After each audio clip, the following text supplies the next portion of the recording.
Hey there, welcome to Spectrum Pulse, where we talk about music, movies, art, and culture.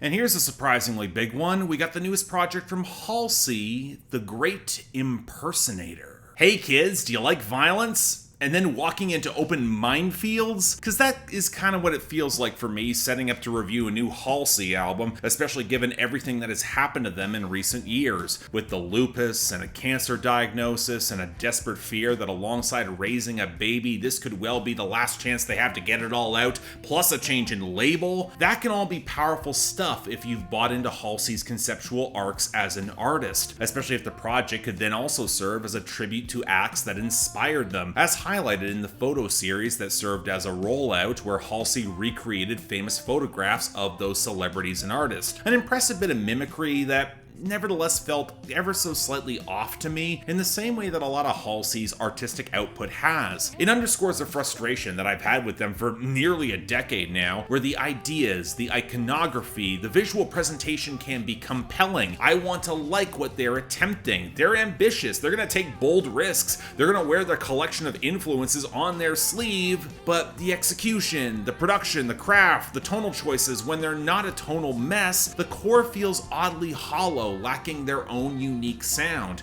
held strongest together by, well, it's Halsey making it, and if you don't relate or connect to them, you might wind up being left in the cold or frustrated, which might be why the reviews of this project feel so polarized or in some cases starkly negative. And thus for me, okay, let me start off by saying that there can be a profound honesty to Halsey's work that often leads to their best and worst moments, and highlighting how starkly they've been influenced by music legends and then attempting to directly replicate some of their stylism. That's pretty bold, not only because the majority of acts will never admit to that sort of influence on their art, but because it sets up a comparison in which Halsey inevitably will fall short.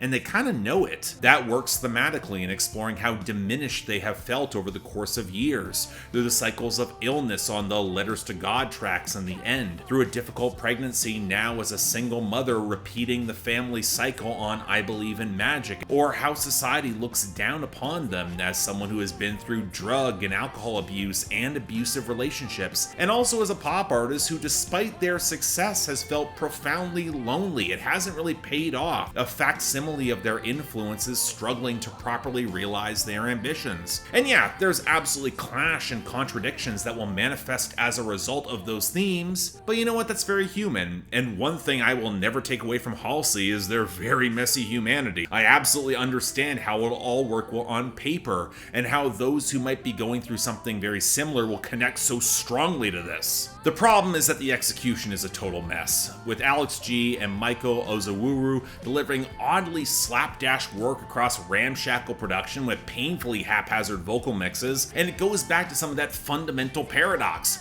When you draw so much attention to the metatext of your art's creation and how you can feel diminished in some of those long shadows, it can become somewhat self-sabotage, not just by evoking contrast to so many musical legends that have a more defined core sound and thematic ethos that I could otherwise be listening to, but also further exposing how at your core, the strongest through line is your relatability, and that can only overpower a lack of refinement in the craft for so long. That sort of self-awareness has backfired on 21 Pilots before, and there's a parallel here. I highlighted some of this when I covered Lucky on Billboard Breakdown, and how it borrows from my favorite Britney Spears song in a very mishandled way, but it unfortunately becomes a running problem across the album, where it feels like there are certain aesthetic chord progressions and production styles that are emulated, but rarely all that well, where it triggers the uncanny valley experience that can violently push you out, irregardless if that's intentional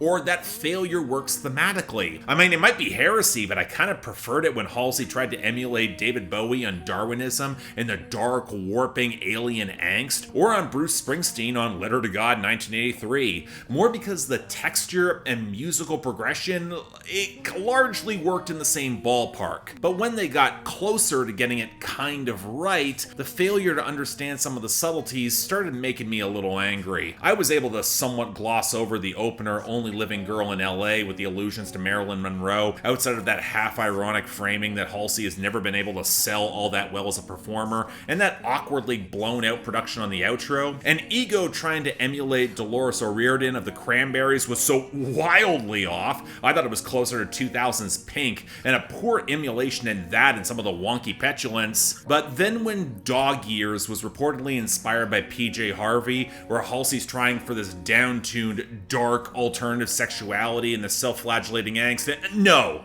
I don't buy it. Halsey has never been convincing selling that vibe, and Rid of Me and To Bring You My Love deserve better than this undercooked cosplay. And from there, it just swings wildly. I didn't really mind Panic Attack going for the 80s Fleetwood Mac vibe, probably the most popular to recreate right now, or the end going for Joni Mitchell, given how stripped down it was and grappling with chronic illness. A little less forgiving of Life of the Spider Draft trying for Tori Amos, but I think the writing about being trapped in an abusive relationship really does stick the landing for Halsey there. Or even the title track for Björk, because Halsey has some of that winsome, buoyant energy, which I wish they used more often. Hell, with the plucky strings and noisier guitars and fluttery theatricality, I think it's the closest to nailing some of the tragedy underscoring the metatextual themes of the album. I'll say this, it's an effective closer. But the imitations of Emily Rondstadt or Dolly Parton or Kate Bush feel weirdly clunky. I Never Loved You honestly reminds me more of modern Taylor Swift than Kate Bush and the cadence and melodic progression,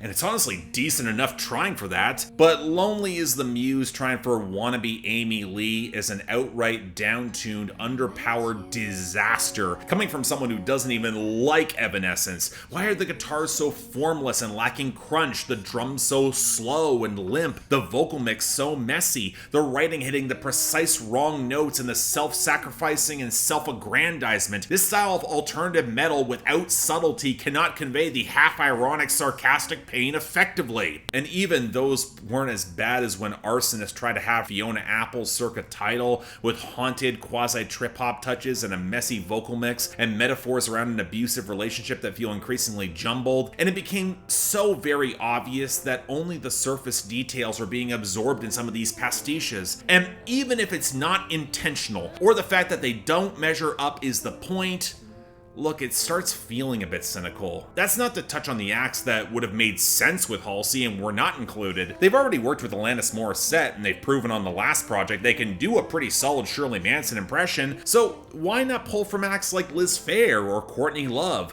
that might actually fit some of the moral ambiguity and feminist talking points running through Halsey's writing? That could be really compelling. And it becomes so frustrating because the core of the family drama, the failed relationships, the struggle with chronic illness, being a new mother, that's something that Halsey could make their own. Or in sketching parallels to women as musicians who had similar struggles in their lyrical content beyond just leaving it in some rather tenuous subtext, and where Halsey could have continued to forge their own sound following that last album. But that's the thing now, isn't it?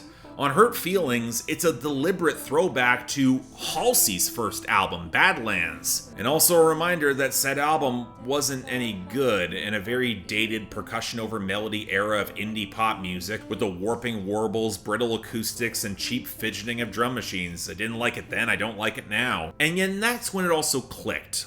On some level, Halsey is still that person who found their start on Tumblr, building and remixing ideas where it kind of feels a little bit like fan fiction. And I don't intend that as an insult. It's raw, it's blunt, it's a little bit too earnest, but there are swings that make the best of it. And if it's all gonna be wish fulfillment, who can deny chasing the dreams? There's power there. But as someone who was also once in that space, I recognize all the other hallmarks of fanfiction as well. The craft being haphazard, when Halsey saying their talent is not writing nor singing, it's feeling everything. There's an awkward note of truth in that. But it also doesn't get the subtleties to emulate everything it's attempting, so it can feel a bit try-hard and shallow. It's thematically jumbled, often at its own expense. It runs way too long, and even if the angst is coming from a real emotional place, it works best on relatability to that audience. But if you file the serial numbers off, it doesn't really measure up to what it's chasing. And as such, Look, The Great Impersonator is a mess. I think it's barely passable, but it is an intriguing one where I'm inclined to give the benefit of the doubt for enough glimmers of good ideas and pathos to be redeemed for the right audience, even if that audience does not include me. It's absolutely frustrating listen. I think it's a little tough to recommend, but I also get the feeling Halsey would not want it any other way, even if I think it's not always for the reasons they might want. And if Halsey is online enough to see this review,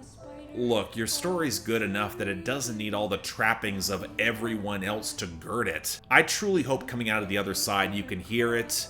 In the meantime, I wish you the best.